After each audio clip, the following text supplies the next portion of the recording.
Hello everyone, my name is Marta Dimitrova and I'm the editor of Future Travel Experience. In this video interview, it's my pleasure today to speak to Amber Simonsen, who is the Director of Guest Product Delivery at Alaska Airlines. During the past few months, Amber and her team have been working hard to ensure safe, sanitized and contactless passenger experience through technology and innovation. So Amber, thank you so much for joining me today from Seattle. And just to kick things off, can you provide a bit more background on what the current situation is on the West Coast in regards to COVID-19? And do you see traffic slowly starting to rebound? What we see is folks who are paying attention to what's happening within the industry, what companies are promising. And I think what we have found with all of the studies that have been done and what we're hearing is that air traffic and air travel is safe. And we absolutely support our guests flying with us, flying with masks, making sure they're healthy before they fly. And then we're providing a really clean and sanitary experience throughout the airport and the aircraft journey. So guests that can confidently fly and see loved ones, get to places they need to go, and also enjoy a bit of leisure. I think all of us have been at home a very long time. And this is a chance, especially with the reopening of the Hawaiian Islands. We've seen a number of guests take that opportunity to gather with their family, their small group, get tested, and to enjoy a leisure destination such as Hawaii. That's great, thank you. And that leads me nicely actually into my next question, which is, I understand that now Alaska Airlines is now offering rapid COVID-19 testing for passengers flying from Seattle Tacoma International Airport to Hawaii, so that travelers can enter without the 14-day quarantine when they test negative, of course. So I believe that this service started last Thursday.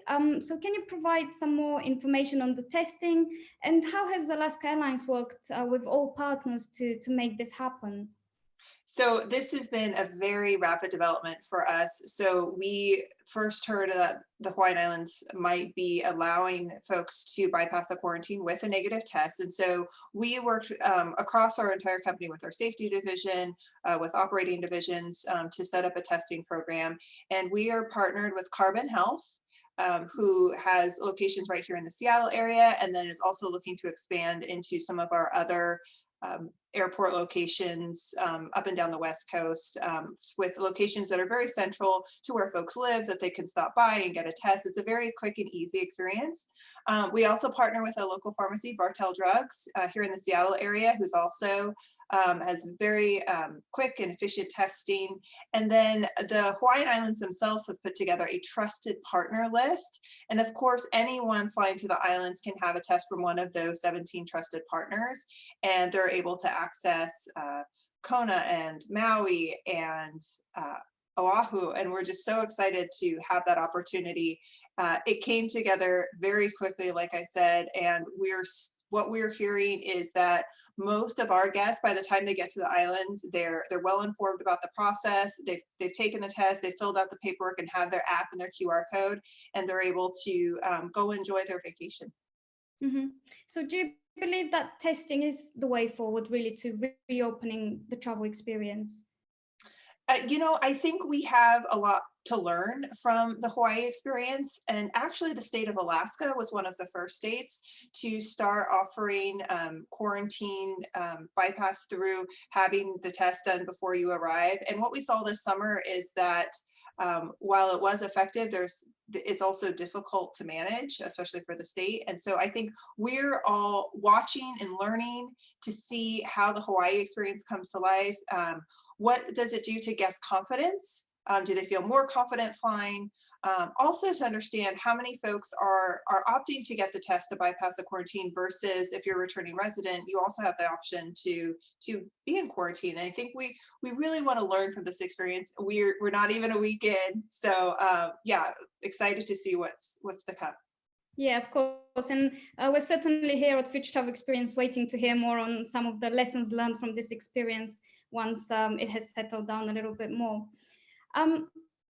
So Amber, in your role as Director of Guest Product Delivery, I understand that you focus on developing and delivering Alaska Airlines cabin experience, airport experience, and onboard products as well.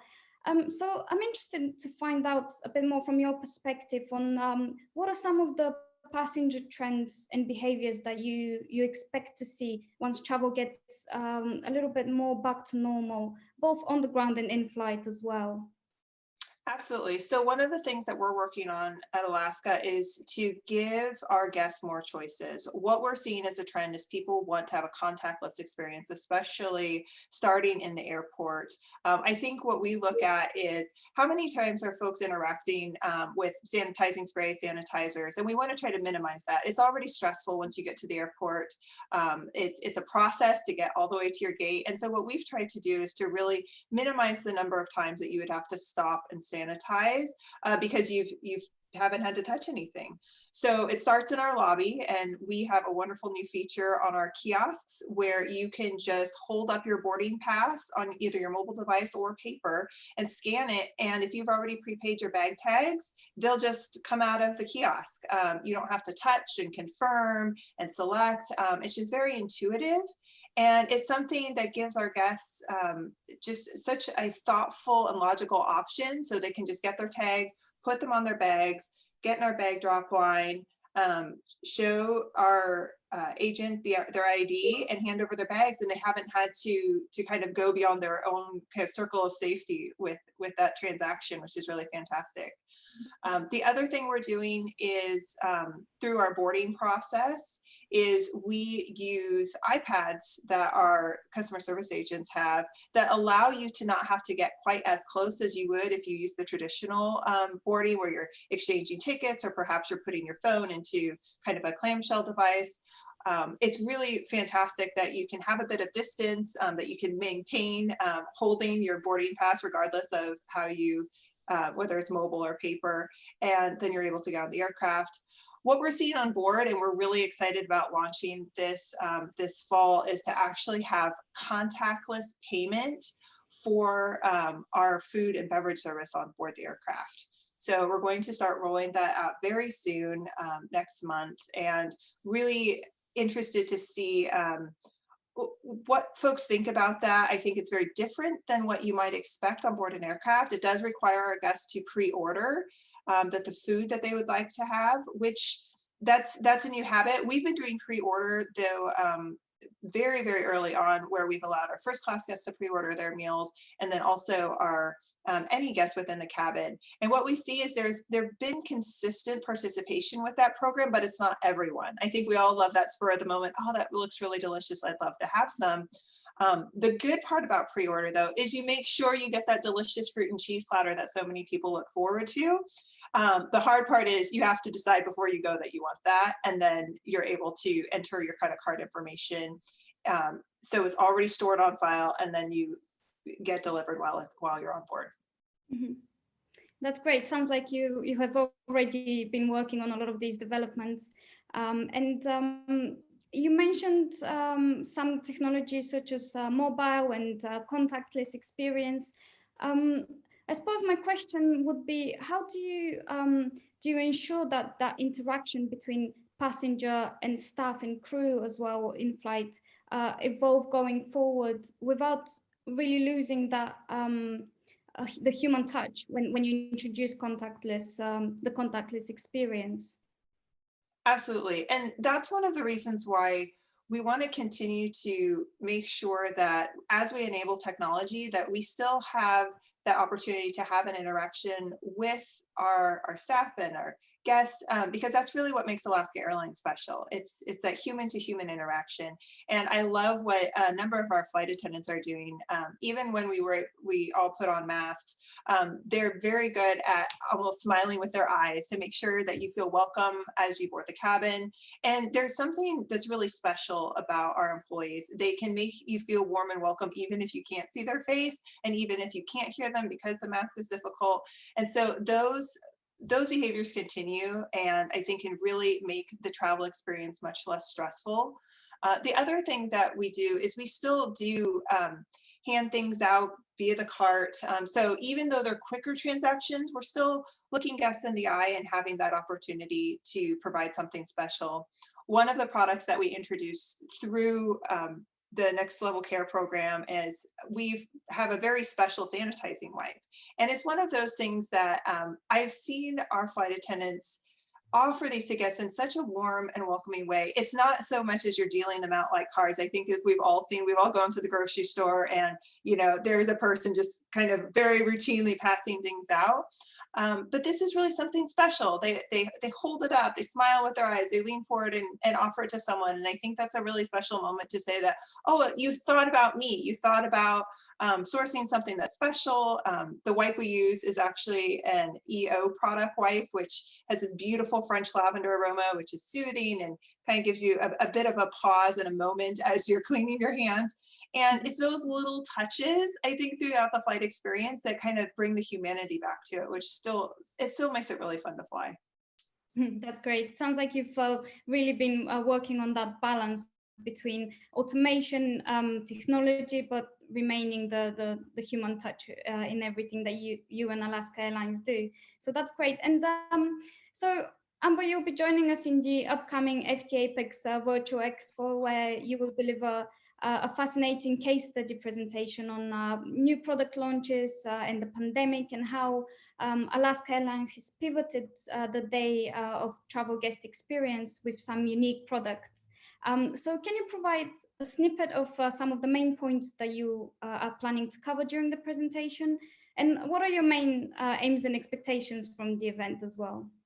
Absolutely. I'm excited to be presenting at this year's a virtual conference. I think this is the first time for many of us to be gathered in this way. And I'm looking forward to sharing a bit about Alaska's journey. I think we've all learned so many lessons through this, some that we will probably never apply again, and some that I think have really strengthened all of us as airlines. And some of the things I want to share, I do want to share the story, like I was saying, of this kind of a way to do things that are clean and what may feel like very routine, but in a very special way that feels personal to our guests. So we'll touch on that. We'll also talk a little bit about one of the major product launches that we had that just happened to coincide with the pandemic. And that was the rollout of our custom uniform program that had been about 4 years in the making. And so we'll chat a little bit about what does that look like for our employees. And I know so many of this year's attendees are leaders of teams.